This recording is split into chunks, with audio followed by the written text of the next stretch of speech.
তিশা ধ্রুবর ফোনের দিকে এগিয়ে গিয়ে ফোনে হাত দিবে, এমন সময় ধ্রুব ফোন হাতে নিয়ে কল রিসিভ করে রুম থেকে বের হয়ে চলে গেল। তিশা কিছুক্ষণ বসে থেকে সেও ফ্রেশ হতে চলে গেল। ফ্রেশ হয়ে বেরিয়ে এসে দেখে ধ্রুব রুমে জামা কাপড় চেঞ্জ করে রেডি হচ্ছে। দেখে মনে হচ্ছে কোথাও যাবে ধ্রুব। তিশা চুল মুছতে মুছতে ধ্রুবর কাছে গিয়ে বলল, আপনি কি কোথাও বের হচ্ছেন? ও নাস্তা খেয়ে যাবেন, আপনার জন্য নাস্তা রেডি করে রাখছে। আমি বাইরে খাবো। বাইরে খাবার অনেক সমস্যা হতে পারে, খেয়ে যান বাসা থেকে। এত আদিক্ষেতা আমার ভালো লাগে না। ওকে, আমি আপনাকে আগেও বলেছি আমার কোনো বিষয় নিয়ে আপনি কথা বলবেন না। আমার যেটা ইচ্ছা আমি সেটাই করব। আমি নিজের মতো থাকতে পছন্দ করি, আমাকে আমার মতো থাকতে দেন। সো নেক্সট টাইম আমার কোনো কিছু নিয়ে আপনি জোর খাটাবেন না।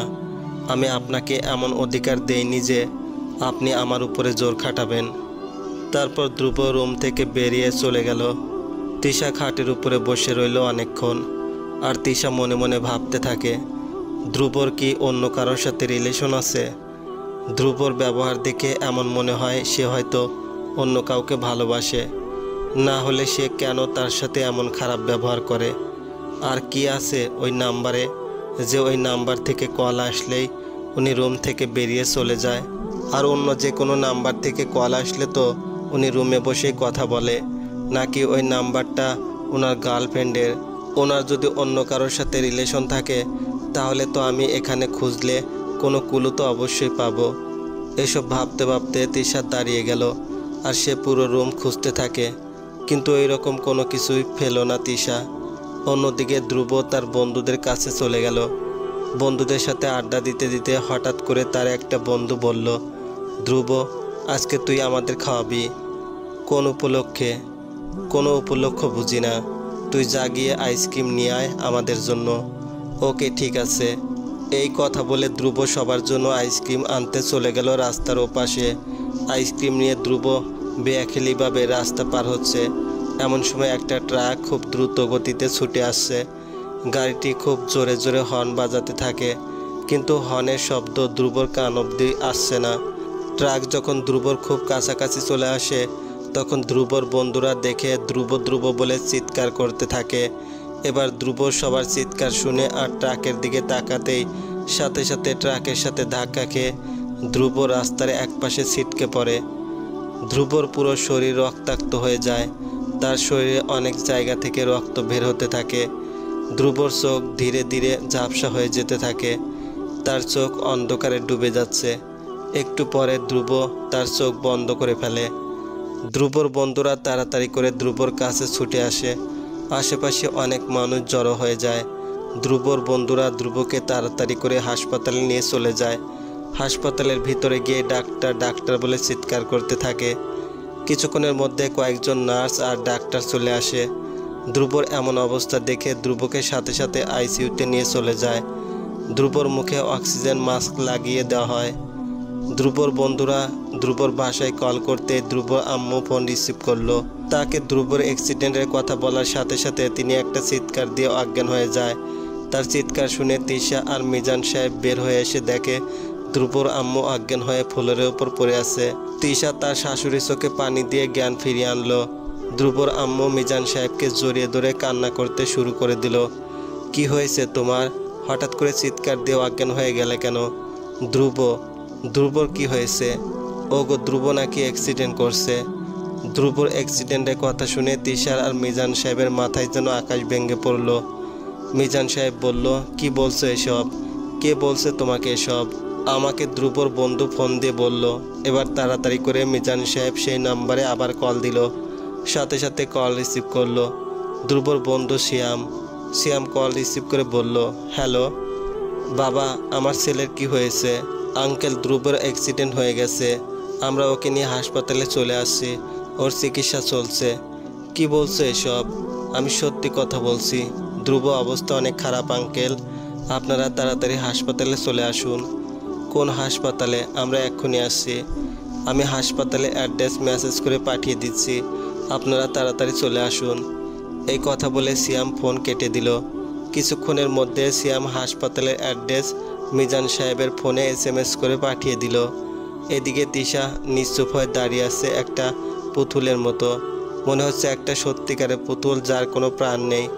মিজান সাহেব তিশার দিকে তাকিয়ে দেখে তিশা কোনো নড়াচড়া করছে না, সে একদিকে তাকিয়ে দাঁড়িয়ে আছে, তার চোখের পাতাও নড়ছে না। মিজান সাহেব তিশার মাথায় হাত বুলিয়ে দিয়ে বলল, আমাদের সাথে হাসপাতালে চল মা। তিশা কোনো কথা বলল না। এবার সবাই মিলে বের হয়ে গেল। সবাই গাড়িতে উঠে বসে গেল। ধ্রুবর আম্মু কান্না করেই যাচ্ছে, আর মিজান সাহেব তাকে সান্ত্বনা দিচ্ছে। মিজান সাহেব বলল, দেখো আমাদের ছেলের কিছুই হবে না, এইভাবে কান্না করো না। কিছুক্ষণের মধ্যে তারা সবাই হাসপাতালে পৌঁছে গেল। মিজান সাহেব তিশা আর তার স্ত্রীকে নিয়ে সিয়ামের কাছে চলে গেল। সিয়াম আর তার কয়েকজন বন্ধু আইসিইউর সামনে দাঁড়িয়ে আছে। মিজান সাহেব সিয়ামকে বলল, বাবা আমার ছেলে কোথায়? সিয়াম মুখে কোনো কথা না বলে আইসিইউর দিকে দেখিয়ে দিল আঙ্গুল দিয়ে। মিজান সাহেব আইসিইউর দরজার সামনে চলে গেল। ছোট একটা গ্লাস দিয়ে দেখা যাচ্ছে ধ্রুবকে অক্সিজেন মাস্ক দিয়ে শুয়ে রাখা হয়েছে, আর কয়েকজন ডাক্তার ধ্রুবর পরীক্ষা করছে। আর ধ্রুব পুরো শরীরে রক্তের দাগ দেখা যাচ্ছে। মিজান সাহেব তার ছেলের এমন অবস্থা দেখে আর নিজেকে কন্ট্রোল করতে পারল না। তার নিজের অজান্তেই তার চোখ থেকে পানি পড়তে শুরু হয়ে গেল। মিজান সাহেব আর তার ছেলের এমন অবস্থা সহ্য করতে পারছে না। সে দরজা থেকে ধীরে ধীরে সরে গিয়ে সিয়ামের কাঁধের উপরে হাত রেখে বলল, কিভাবে এমন হলো বাবা? তারপর সিয়াম মিজান সাহেবকে সব কিছুই বলল। মিজান সাহেব তার স্ত্রীর কাছে চলে যায়। মিজান সাহেবের স্ত্রী কান্না করতে করতে বলল, আমি আমার ছেলেকে দেখব, প্লিজ আমাকে আমার ছেলের কাছে নিয়ে যান। আমি আমার ছেলেকে একটিবার দেখতে চাই। ওর চিকিৎসা চলছে এখন, একটু পরে ডাক্তার বেরিয়ে আসবে, কিছু হবে না আমাদের ছেলের, চিন্তা করো না। একটু পরে ডাক্তার বেরিয়ে এসে বলল, রোগীর বাড়ির লোক কারা? ডাক্তারের কথা শুনে সবাই ডাক্তারের কাছে চলে আসলো। মিজান সাহেব ডাক্তারকে বলল, ডাক্তার আমার ছেলে কী অবস্থা এখন? দেখুন রোগীর অবস্থা তেমন একটা ভালো না, অ্যাক্সিডেন্টটা গুরুতরভাবে হয়েছে, মাথায় আঘাত পেয়েছে আর মাথায় রক্ত জমাট বেঁধে গেছে, একটা অপারেশন করতে হবে। পুরোপুরি সুস্থ হবে কিনা আমি জানি না, তবে আমি চেষ্টা করব আমার মতো করে। ডাক্তার সাহেব এসব কি বলছেন আপনি? আমার যা বলার দরকার আমি সেটাই বলছি। আপনারা বললে আমরা অপারেশন শুরু করব, অপারেশন না করালেও রোগীকে বাঁচানো যাবে না। এখন আপনারা ঠিক করেন কি করবেন, আমি একটু পরে আসছি। এই কথা বলে ডাক্তার চলে গেল। মিজান সাহেব কি করবে বুঝতে পারছে না। ধ্রুবর আম্মু অনেক কান্না করছে, সবাই তাকে সান্ত্বনা দিচ্ছে। আর এইদিকে পাথরের মতো দাঁড়িয়ে আছে তিশা। মিজান সাহেব তিশার দিকে এগিয়ে এসে তিশার মাথায় হাত রাখতেই তিশার হুঁশ ফিরে আসলো। তিশা মিজান সাহেবের দিকে তাকিয়ে চোখের পানি ছেড়ে দিল। মিজান সাহেব তিশার চোখের পানি মুছে দিয়ে বলল, মা চিন্তা করিস না, ধ্রুব ঠিক হয়ে যাবে, ওর কোনো কিছুই হবে না। এমন সময় তিশার মা বাবাও চলে আসছে। এসে তারা তিশার কাছে গিয়ে বলল, মা ধ্রুবর কি হয়েছে? তিশা কিছু না বলে নিশ্চুপ হয়ে দাঁড়িয়ে আছে। মিজান সাহেব সব কিছু বলল। মিজান সাহেবের কথা শুনে অবাক হয়ে গেল হেলাল সাহেব। সে কি বলবে বুঝতে পারছে না। হেলাল সাহেবের স্ত্রী তিশাকে নিয়ে একটা চেয়ারে গিয়ে বসে। তিশা কান্না করতে করতে বলল, আম্মু সব কিছু আমার জন্যই হয়েছে, আমার ভাগ্যটা এমন কি আম্মু? আমি কি দোষ করছি যে আমার সাথে এমন হবে? মা তুই নিজেকে শুধু শুধু দোষী করছিস। তিশার আম্মু তিশাকে সান্ত্বনা দিতে থাকে। তারপর হেলাল সাহেব তিশার পাশে এসে বসে তিশার আম্মু ধ্রুবর আম্মুরা পাশে গিয়ে বসতেই ধ্রুব আম্মু তিশার আম্মুকে জড়িয়ে ধরে কান্না করতে শুরু করে। তিশার আম্মু তাকে সান্ত্বনা দিতে থাকে। একটু পরে ডাক্তার এসে বলল, আপনারা কি কিছু ভেবেছেন? ডাক্তারের কথা শুনে সবাই এগিয়ে গেল। মিজান সাহেব বলল, ডাক্তার আমার ছেলের যেন কিছু না হয়, প্লিজ আপনি অপারেশন শুরু করুন। ওকে, তাহলে আমরা আমাদের অপারেশনের কাজ শুরু করছি। আল্লাহর কাছে রোগীর জন্য দোয়া করুন। আচ্ছা, আপনারা কি কেউ রোগীর সাথে দেখা করতে চান? তাহলে দেখা করতে পারেন, তবে একজন একজন করে দেখা করতে পারেন, তবে জোরে কোনো শব্দ করা যাবে না। মনে রাখবেন, জোরে শব্দ করলে রোগীর সমস্যা হতে পারে। ঠিক আছে ডাক্তার। এরপর ডাক্তার চলে গেল। একজন একজন করে গিয়ে ধ্রুবকে দেখে বেরিয়ে চলে আসলো। এবার মিজান সাহেব তিশার কাছে এসে বলল, যা মা, ধ্রুবকে দেখে আয়। এদিকে ধ্রুবর বন্ধুরা তিশাকে দেখে অবাক চোখে তাকিয়ে আছে। সিয়াম জয়কে জিজ্ঞেস করলো, জয়, এই মেয়েটা কে? চিনলাম না তো। মেয়েটা নাকি ধ্রুবর বাসায় কাজ করে। কি বলিস? আমি তো সেটাই জানি। কিন্তু এই মেয়ের অবস্থা দেখে তো বোঝাই যাচ্ছে না যে এটা কাজের মেয়ে। আর কাজের মেয়ে হলে এই মেয়েকে এইভাবে বলতো নাকি আঙ্কেল? হয়তো অনেক আগে থেকে কাজ করে তাই হয়তো। ও অন্যদিকে তিশা আইসিইউর ভিতরে চলে গেল। ধীরে ধীরে ধ্রুবর দিকে এগিয়ে যাচ্ছে। ধ্রুবর এমন অবস্থা দেখে তিশার চোখ থেকে অজরে পানি পড়তে শুরু করলো। তিশার শরীরে অনেক জায়গায় ব্যান্ডেজ করা, মুখের উপরে অক্সিজেন মাস্ক দেওয়া, আর চোখের কোণে পানি। ধ্রুব এমন অবস্থা দেখে তিশা নিজেকে আর সামলে রাখতে পারল না। তিশা মনে মনে ধ্রুবকে অনেক আগেই ভালোবেসে ফেলছে। তিশা ধ্রুবর মাথায় হাত রাখতে গিয়ে আবার হাত সরিয়ে ফেলল। হঠাৎ করে ধ্রুবর বলা কথাগুলো মনে পড়ে গেল তিশার। তিশা তার চোখের পানি মুছে আইসিইউ থেকে বেরিয়ে চলে আসে। একটু পরে ধ্রুবকে নিয়ে অপারেশন রুমে চলে যায় ডাক্তার। কিছুক্ষণের মধ্যে অপারেশন শুরু করে দিল।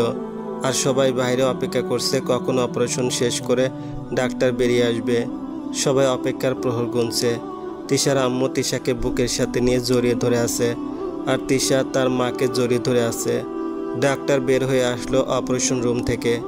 ডাক্তারকে দেখে সবাই ছুটে চলে গেল ডাক্তারের কাছে। তিশাও গেল সাথে। মিজান সাহেব বলল, ডাক্তার আমার ছেলের কি অবস্থা? ডাক্তার মাথা নিচু করে নিশ্চুপ হয়ে দাঁড়িয়ে আছে। মিজান সাহেব আবার বলল, কি হয়েছে? আপনি চুপচাপ কেন? আমার ছেলে ঠিক আছে তো ডাক্তার? ডাক্তার তার চোখ থেকে চশমা সরিয়ে বলল, sorry, we could not save him, he is dead. ডাক্তারের কথা শুনে সবার মাথায় আকাশ ভেঙে পড়ার মতো অবস্থা হয়ে গেল। মিজান সাহেব বলল, কি বলছেন এসব ডাক্তার? আমি দুঃখিত, অনেক চেষ্টা করেও আপনার ছেলেকে বাঁচাতে পারলাম না। নিজেকে শক্ত করুন মিজান সাহেব, আই এম সরি। এই কথা বলে ডাক্তার চলে গেল। ধ্রুবর মৃত্যুর কথা শুনে ধ্রুবর আম্মু অজ্ঞান হয়ে গেছে। তিশা একটা চিৎকার দিয়ে উঠল। হেলাল সাহেব তাড়াতাড়ি করে তিশার কাছে চলে আসছে। তিশা তার বাবাকে জড়িয়ে ধরে বলতে থাকে, বাবা, সবসময় কেন আমার সাথে এমন হয়? কেন সবসময় আমাকে কষ্ট পেতে হয়? কেন সবসময় আমাকে আমার প্রিয় মানুষদের হারাতে হয়? আমি কি দোষ করছি যে সবসময় আমার সাথে এমন হয়? মারে, এইভাবে বলিস না। আমি আর এসব নিতে পারছি না বাবা, আমি আর বাঁচতে চাই না। কি বলছিস এসব মা? তুই নিজেকে শক্ত কর। একটু পরে ধ্রুবর মৃত লাশ নিয়ে আসলো সাদা কাপড় দিয়ে ঢেকে। ধ্রুবর লাশের সামনে সবাই কান্নাকাটি শুরু করলো। ধ্রুবর আম্মু একটু পর পর অজ্ঞান হয়ে যাচ্ছে, বাকি সবাই কান্নাকাটি করছে। তিশা দৌড়ে ধ্রুবর লাশের সামনে গিয়ে ধ্রুবর মুখ থেকে সাদা কাপড় সরিয়ে চিৎকার দিয়ে কান্না করতে করতে বলল, আপনি আমাকে এইভাবে একা রেখে যেতে পারেন না। দেখুন, আমি আপনাকে স্পর্শ করেছি, আমাকে বকা দিন, প্লিজ উঠুন। আপনি না থাকলে আমাকে বকা দিবে কে? আমার সাথে কে রাগ দেখাবে? কার রাগী মুখ দেখে আমার ঘুম ভাঙবে? আপনি এইভাবে চলে যেতে পারেন না। মিজান সাহেব তিশার মাথায় হাত রাখতেই তিশা মিজান সাহেবকে জড়িয়ে ধরে বলতে থাকে, বাবা, উনি কথা বলছেন না কেন? আগে তো আমি ওনাকে স্পর্শ করলেই রেগে যেতেন, আজ কেন কোনো কথা বলছেন না? ওনাকে কথা বলতে বলুন বাবা। মারে, ও আর কোনোদিনও কথা বলবে না আমাদের সাথে। না, ওনাকে তো কথা বলতেই হবে। আপনি এভাবে চুপ করে থাকবেন না প্লিজ। দেখুন, সবাই আপনার জন্য কান্না করছে, আপনি একটু কথা বলেন প্লিজ, উঠুন না প্লিজ। এসব বলতে বলতে তিশা ফ্লোরের উপর বসে পড়ল। তিশাকে অনেক কষ্ট করে ধ্রুবর লাশের পাশ থেকে সরিয়ে নেওয়া হলো। কিছুক্ষণ পরেই ধ্রুবর লাশ নিয়ে বাসায় চলে গেল সবাই। ধ্রুবকে শেষ গোসলের জন্য নিয়ে যাওয়া হলো। ধ্রুবর মৃত লাশ নিয়ে চলে গেল তার শেষ গোসল দেওয়ার জন্য। গোসল দিয়ে ধ্রুবকে দাফনের কাপড় পরিয়ে সবার সামনে নিয়ে আসা হলো। ধ্রুবর মুখ থেকে কাপড় সরিয়ে দিল। সবাই ধ্রুবকে শেষ দেখা দেখছে। ধ্রুবর সব বন্ধুরা ধ্রুবকে দেখলো। তিশার আব্বু ধ্রুবকে দেখে তার চোখ থেকে পানি পড়তে শুরু করলো। একে একে সবাই দেখে সরে গেল। এবার মিজান সাহেব তার স্ত্রীকে নিয়ে আসলেন। মিজান সাহেব নিজেকে কন্ট্রোল করার চেষ্টা করেও আর সে নিজেকে কন্ট্রোল করে রাখতে পারলেন না। ছেলের লাশের সামনে বসে কান্না করতে শুরু করে দিল। তারপর সে ধ্রুবর মুখের উপর হাত বুলিয়ে দিয়ে চলে গেলেন। এবার তিশাকে নিয়ে আসা হলো ধ্রুবর লাশের সামনে। তিশা অজরে কান্না করতে থাকে ধ্রুবর লাশের সামনে। এবার ধ্রুবর লাশ নিয়ে চলে যাওয়ার সময় হয়েছে। ধ্রুবর জানাজার জন্য ধ্রুবকে নিয়ে যাওয়া হচ্ছে তিশার সামনে থেকে। তিশা খাট ধরে কান্না করতে থাকে আর সবাইকে বাধা দিতে থাকে। তিশার পাগলামি দেখে সবাই আরও বেশি কান্নায় ভেঙে পড়ে। তিশার মা তিশাকে ধরে সান্ত্বনা দিতে থাকে, কিন্তু তিশা কারোর কথা কানে না তুলে খাট ধরে কান্না করতে থাকে। অবশেষে সবার জোরাজোরিতে তিশার হাত সরিয়ে ধ্রুবকে নিয়ে চলে যাওয়া হচ্ছে। এমন সময় তিশার আম্মু বলল, তিশা মা, ধ্রুবর অপারেশন মনে হয় শেষ হয়েছে, ডাক্তার বের হয়ে আসছে। তিশা তার মায়ের মুখে এমন কথা শুনে সে বুঝতে পারে সে এতক্ষণ খারাপ একটা স্বপ্নের মধ্যে ছিল। তিশা নিজের চোখ খুলে দেখে সে এখনও হাসপাতালের মধ্যে আছে। তিশার বুক অনেকটাই হালকা হয়ে গেল। আর ডাক্তারও মাত্র বের হয়ে আসলো। সবাই অপারেশন রুমের সামনেই দাঁড়িয়ে আছে। তিশা এবার তাড়াতাড়ি করে ডাক্তারের কাছে চলে গেল। মিজান সাহেব ডাক্তারকে বলল, ডাক্তার, ওর এখন কি অবস্থা? এবার ডাক্তার একটা মুচকি হাসি দিয়ে বলল, ভয় পাওয়ার কোনো কারণ নেই, রোগী অনেকটাই সুস্থ আছে, তবে পুরোপুরি ঠিক হতে সময় লাগবে। ঠিকঠাকভাবে দেখাশোনা করলেই হবে। আর আপনারা চাইলে কালকে রোগীকে বাসায় নিয়ে যেতে পারেন। ডাক্তারের কথা শুনে সবার মুখে একটা হাসি ফুটে উঠল।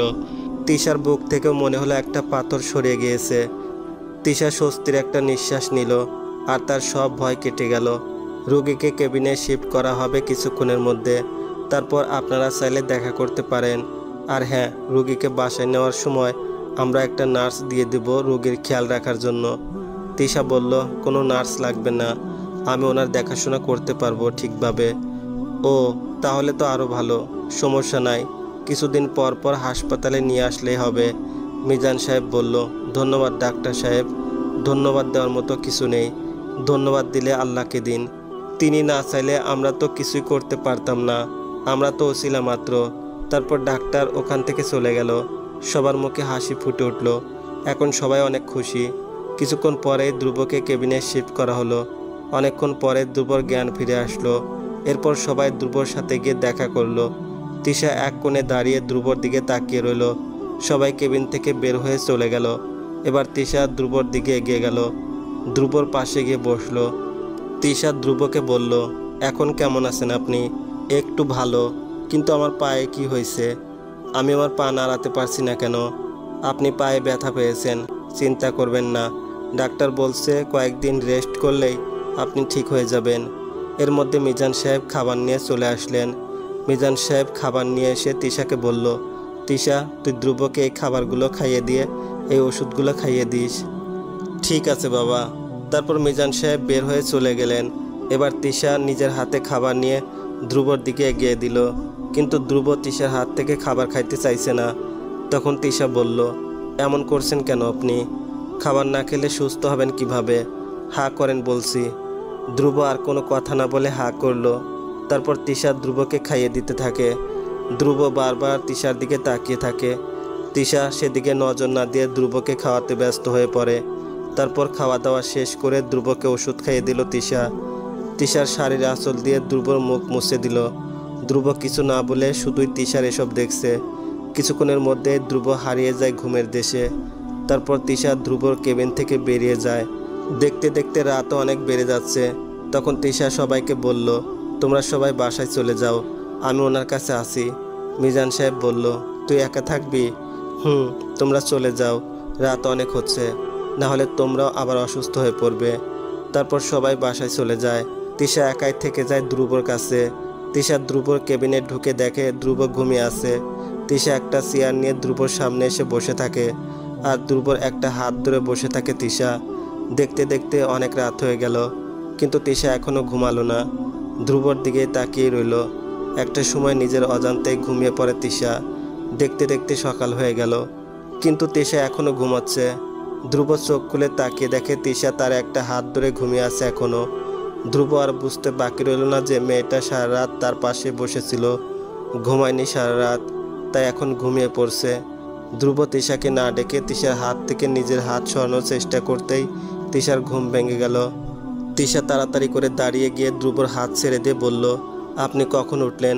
এই তো মাত্র। আমাকে ডাকেননি কেন? কিছু লাগবে আপনার? ধ্রুব এই প্রথম তিশাকে নিজে থেকে বলল, আমি ওয়াশরুমে যাব। আচ্ছা চলুন। তারপর তিশা ধ্রুবকে ধরে সিটের উপর থেকে নামালো। এরপর ধ্রুব তিশার কাঁধের উপরে ভর দিয়ে ওয়াশরুমের ভিতর চলে গেল। তিশা ধ্রুবকে বলল, আপনার হলে আমাকে ডাক দিবেন। তারপর ধ্রুব ফ্রেশ হয়ে তিশাকে ডাকলো। তারপর তিশা ধ্রুবকে আবার তার সিটের উপর শুয়ে দিল। কিছুক্ষণের মধ্যে খাবার নিয়ে চলে আসে মিজান সাহেব তিশা আর ধ্রুবর জন্য। এবার তিশা ধ্রুবকে খাইয়ে দিতে থাকে। ধ্রুব তিশাকে বলল, আপনি খাবেন না? কাল রাত থেকে তো মনে হয় আপনি কিছুই খেলেন না। আপনি আগে খাওয়া শেষ করুন, তারপর আমি খাবো। এবার ধ্রুব খাওয়া শেষ করে ওষুধ খেয়ে নিল। ওষুধ খেয়ে ধ্রুব আবার ঘুমিয়ে পড়ল। এবার তিশা নিজে খাবার খেয়ে ধ্রুবর পাশে বসে রইল। মিজান সাহেব তিশার কাছে এসে বলল, তিশা, তুই বাসায় যা, আমি ধ্রুবর কাছে আসি। তুই তো কাল থেকে একই শাড়ি পরে আসিস, যা ফ্রেশ হয়ে চেঞ্জ করে আয়। তুই আসা অবধি আমি ধ্রুবর কাছেই থাকবো। ঠিক আছে বাবা, ওনার খেয়াল রাখবেন কিন্তু। ঠিক আছে, রাখবো। এবার তুই যা। তারপর তিশা বাসায় চলে গেল। তিশা বাসায় গিয়ে ফ্রেশ হয়ে নিল। তার পুরো শরীর ক্লান্ত হয়ে পড়ছে, কারণ গতকাল রাতে সে সারা রাত না ঘুমিয়ে কাটিয়ে দিয়েছে। তাই তিশা খাটের উপরে ঘুমিয়ে পড়ে। অনেকক্ষণ পরে তিশার ঘুম ভেঙে যায়। তিশা ঘড়ির দিকে তাকিয়ে দেখে 1টা বেজে গিয়েছে।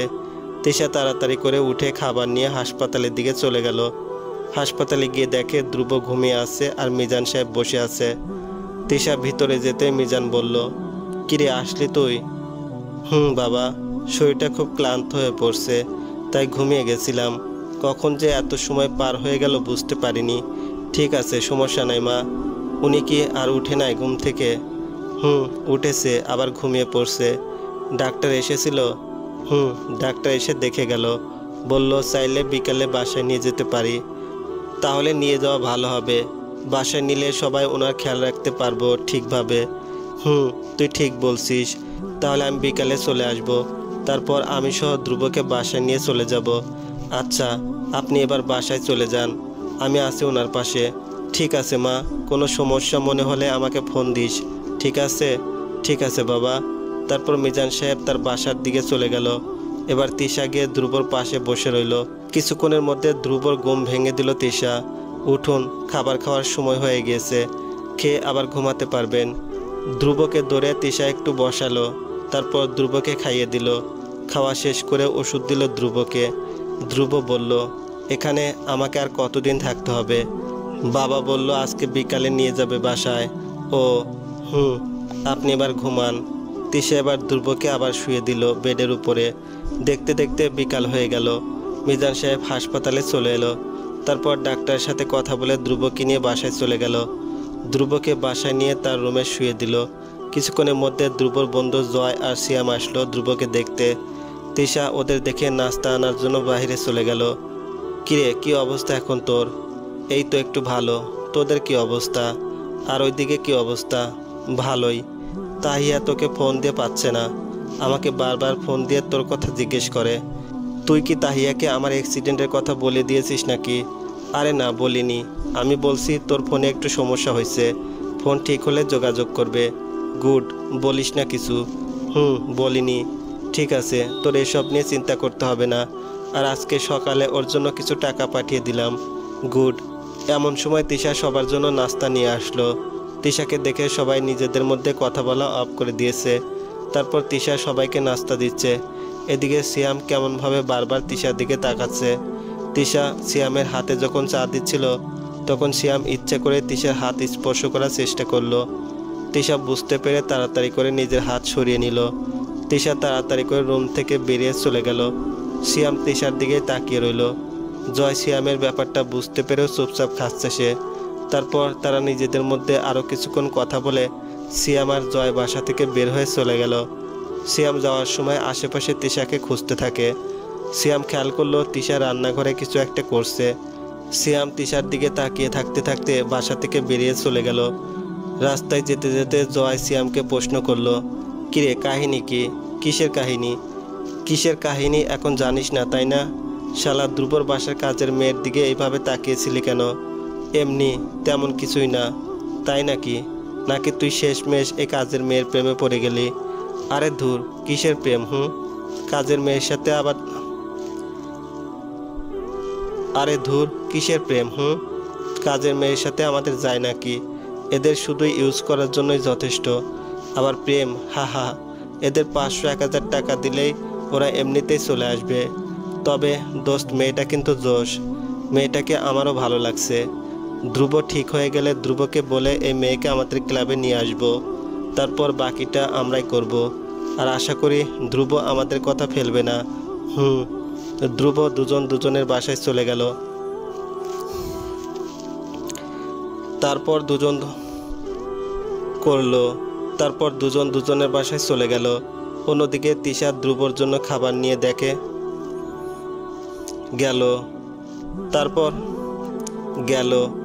তারপর দুজন দুজনের বাসায় চলে গেল। অন্যদিকে তিশা ধ্রুবর জন্য খাবার নিয়ে দেখে ধ্রুব হাঁটার জন্য চেষ্টা করছে। এটা দেখে তিশা তাড়াতাড়ি করে ধ্রুবর কাছে গিয়ে বলল, কি করছেন এটা আপনি?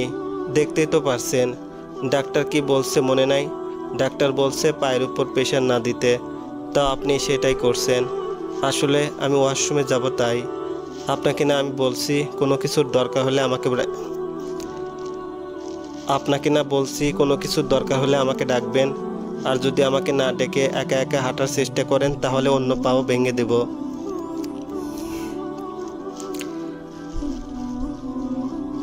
আর যদি আমাকে না ডেকে একা একা হাঁটার চেষ্টা করেন তাহলে অন্য পাও ভেঙে দেব। তিশার রাগে মুখ দেখে ধ্রুব অবাক হয়ে গেল, কিন্তু এখন কেন জানি ধ্রুব তিশার উপর রাগ দেখাতে পারছে না। এবার তিশা ধ্রুবকে নিয়ে ওয়াশরুমের ভিতর নিয়ে গেল। তারপর তিশা বাইরে চলে আসলো। কিছুক্ষণ পরে ধ্রুব ফ্রেশ হয়ে দরজা খুলে দরজায় নক করতে থাকে। তিশা শুনেও না শোনার ভান করে দাঁড়িয়ে থাকে। ধ্রুব বলল, এই যে আমার হয়েছে। তিশা কোনো কথা বলছে না। ধ্রুব আবার বলল, কানে শোনেন না নাকি আজব তো? ধ্রুব বলল, কানে শোনেন না নাকি আজব তো?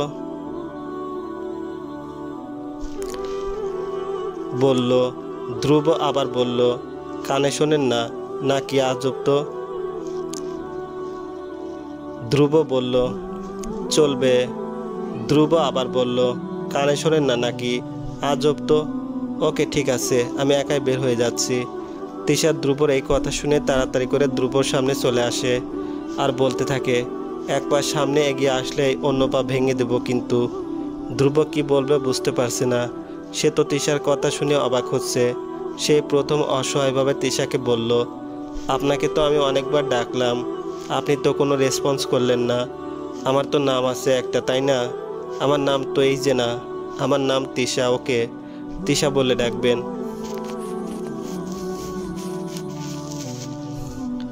ঠিক আছে, আমাকে এখন বের করুন এখান থেকে। আচ্ছা। তারপর তিশা ধ্রুবকে নিয়ে খাটের উপরে শুয়ে দিল। খাটের উপরে শুয়ে দিয়ে তিশা ধ্রুবর পাশে এসে দাঁড়াতেই একটা 17-18 বছরের মেয়ে ধ্রুবর রুমে এসে ধ্রুবকে জড়িয়ে ধরে কান্না করতে থাকে। এটাই সেই মেয়ে তাহিয়া। তাহিয়া ধ্রুবকে জড়িয়ে ধরে কান্না করতে করতে বলল, তোমার এই অবস্থা কি করে হলো? আমাকে একটিবারও জানালে না কেন? তোমার কিছু হলে আমি তো মরে যেতাম, আর আমাকে কেন কিছু জানাওনি তুমি? আমি কি পর হয়ে গেছি খুব? তিশা তো অবাক হয়ে তাকিয়ে আছে মেয়েটার দিকে। মেয়েটা ধ্রুবকে জড়িয়ে ধরে কান্না করছে। তিশার মনের ভিতর ভয় চলে আসলো। তিশার মনের ভিতর হাজারো প্রশ্নের সৃষ্টি হচ্ছে। অন্যদিকে ধ্রুব ভাবছে, তাহিয়াকে আবার কে বললো এসব? আর তাহিয়া আমার বাসার ঠিকানা পেল কোথা থেকে? এখন কি করব আমি? তিশা মুখ কালো করে দাঁড়িয়ে আছে, আর তাহিয়া ধ্রুবকে জড়িয়ে ধরে কান্না করছে। তিশা ধ্রুব আর তাহিয়ার এই অবস্থা দেখে সে নিজেকে কন্ট্রোল করতে পারছে না। তার চোখে পানি টলমল করছে, আর মনে মনে ভাবতে থাকে, ধ্রুব তাহলে তিশাকে এই মেয়ের জন্য ইগনোর করছে। এই মেয়ের সাথে যদি রিলেশন থেকে থাকে তাহলে আমাকে বিয়ে করার কি দরকার ছিল? আমাকে বলতে তো পারতেন উনি অন্য কাউকে ভালোবাসেন, তাহলে তো আর আমি ওনার প্রতি দুর্বল হতাম না। এমন খারাপ মানুষ আমি আর কখনো দেখিনি। ধ্রুব তাহিয়াকে বলল, তোমাকে আমার এই অবস্থার কথা কে বলছে? আর আমার বাসার অ্যাড্রেস কোথায় পেলে তুমি? তুমি না বললে কি হয়েছে? আমি তো নীলাপুর থেকে সব জানলাম। তুমি আমাকে পর ভাবলেও আমি তো তোমাকে পর ভাবি না ভাইয়া। তাহিয়ার মুখে ভাইয়া ডাক শুনে তিশার মন একটু হালকা হলো। তিশার বুকের উপর থেকে মনে হচ্ছে একটা বিশাল বড় পাথর সরে গেল। তিশা এতক্ষণ ধ্রুবকে নিয়ে যে সব ভাবছে সব ভুল প্রমাণ হলো। তিশা অহেতুক ধ্রুবকে খারাপ ভাবলো। এবার তিশা একটু সামনের দিকে এগিয়ে গেল। ধ্রুব একটু মুচকি হাসি দিয়ে বলল, পাগলি একটা। আসলে আমি ইচ্ছে করেই তোমাকে জানাতে না করেছি সবাইকে, কারণ তুমি হয়তো কষ্ট পেতে, তাই।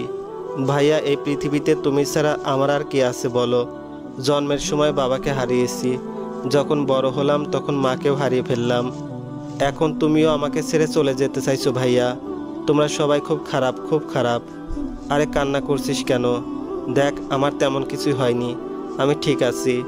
এবার তিশা এগিয়ে গিয়ে তাহিয়ার মাথায় হাত রাখতেই তাহিয়ার তিশার দিকে তাকালো। তখন তাহিয়া ধ্রুবকে বলল, ভাইয়া এটা কে? এটা তোমার ভাবি। মানে তুমি বিয়ে করে ফেলছো আর আমাকে সেটা বলনি?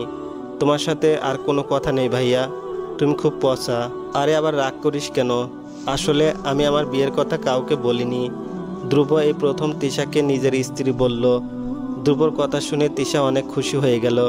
এবার তাহিয়া ধ্রুবর থেকে সরে এসে তিশার সামনে দাঁড়িয়ে বলল, ভাবি তুমি তো খুব মিষ্টি দেখতে, নাম কি তোমার? আমি তিশা, তোমার নাম কি? খুব মিষ্টি নাম, তুমি যেমন মিষ্টি তোমার নামটাও খুব মিষ্টি। আমি তাহিয়া, আমি তাহিয়া, তোমার নামও খুব মিষ্টি। ভাবি আমার ভাইয়াকে কিন্তু দেখে রাখবেন, আমার পরীক্ষা আছে, আমি এখন চলে যাব, পরে আবার এসে গল্প করব। এখন তো বাসাও চিনে ফেলছি। ঠিক আছে বোন। এবার তাহিয়া ধ্রুবর দিকে এগিয়ে গিয়ে বলল, ভাইয়া আমি আসি, ভালো থেকো, নিজের খেয়াল রেখো, সাথে আমার ভাবিরও খেয়াল রাখবে কিন্তু। এই কথা বলে তাহিয়া বাসা থেকে বের হয়ে চলে গেল। এবার তিশা ধ্রুবর পাশে বসে বলল, আচ্ছা তাহিয়া আপনার কেমন বোন? ওর কথা তো এর আগে এই বাসায় কখনো শুনিনি, মা বাবাও তো বলে নাই কখনো। আসলে তাহিয়ার কথা আমার মা বাবাও জানে না, শুধুই আমার বন্ধুরা জানে। ও আপনার কেমন বোন? ও আমার রক্তের না হলেও এখন রক্তের সম্পর্ক থেকেও অনেক বেশি আপন হয়ে গেছে। আমি কিছুই বুঝতে পারছি না, আমাকে আপনি সব খুলে বলুন। ঠিক আছে তাহলে শুনুন। ফ্ল্যাশব্যাক।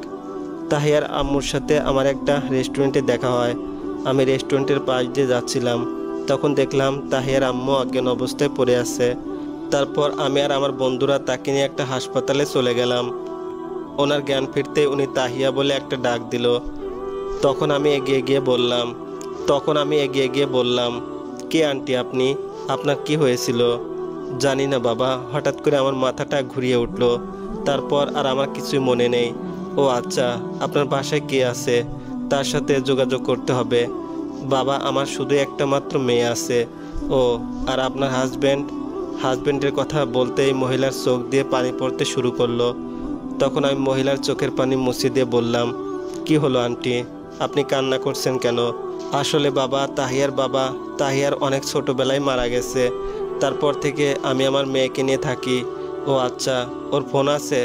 তাহলে নাম্বার দেন, আমি কল করছি। বাবা আমরা তো অনেক গরিব, আমাদের খাওয়া দাওয়া হয় না ঠিকভাবে, আবার ফোন কেনার ক্ষমতা আমাদের নাই বাবা।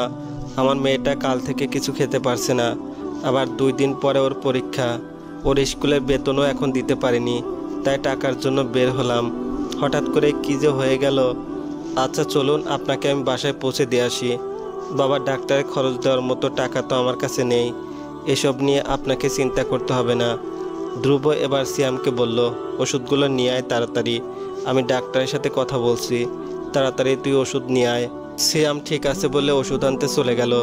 ধ্রুব ডাক্তারের বিল পরিশোধ করে তাহিয়ার আম্মুকে নিয়ে হাসপাতাল থেকে বেরিয়ে একটা রিকশায় উঠে বসলো। সিয়াম ওষুধ নিয়ে আসলো। তারপর সিয়ামকে বাসায় চলে যেতে বলে ধ্রুব মহিলাটাকে নিয়ে তার বাসায় চলে গেল।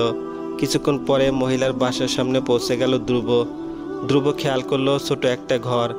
বাবা এটা আমার বাসা। তারপর ধ্রুব মহিলাকে নিয়ে দরজার সামনে গিয়ে দরজার মধ্যে শব্দ করতেই একটা মেয়ে বেরিয়ে আসলো, আর সেই মেয়েটি হলো তাহিয়া দরজা খুলে তার মায়ের সাথে অচেনা একটা ছেলেকে দেখে ভয় পেয়ে গেল, আর তার মায়ের দিকে তাকিয়ে দেখে মাথায় ব্যান্ডেজ করা। তাহিয়া খুব ভয় পেয়ে কান্না করতে করতে তার মাকে বলল, আম্মু কি হয়েছে তোমার এই অবস্থা কেন? ধ্রুব বলল, এখানে দাঁড়িয়ে না থেকে ওনাকে ভিতরে নিয়ে রেস্ট করতে দেওয়া উচিত। তারপর তাহিয়া দরজা থেকে সরে যায়, আর ধ্রুব রুমের ভিতরে ঢুকে দেখে রুমে ঘুমানোর মতো একটা খাটও নেই। ধ্রুব বুঝতে পারে তাহিয়াদের অবস্থা খুব খারাপ, মেঝেতে বিছানা করা, তারপর সেখানে শুয়ে দিল মহিলাকে। তাহিয়া বলল, আমার মায়ের এই অবস্থা কি করে হলো ভাইয়া? তাহিয়ার মুখে ভাইয়া ডাক শুনে ধ্রুব কেমন যেন নিজের মুখের ভাষা হারিয়ে ফেলল। ধ্রুবর মনের ভিতর কেমন যেন একটা ভালো লাগা কাজ করতে শুরু করলো। তারপর ধ্রুব তাহিয়াকে সব কিছুই বলল।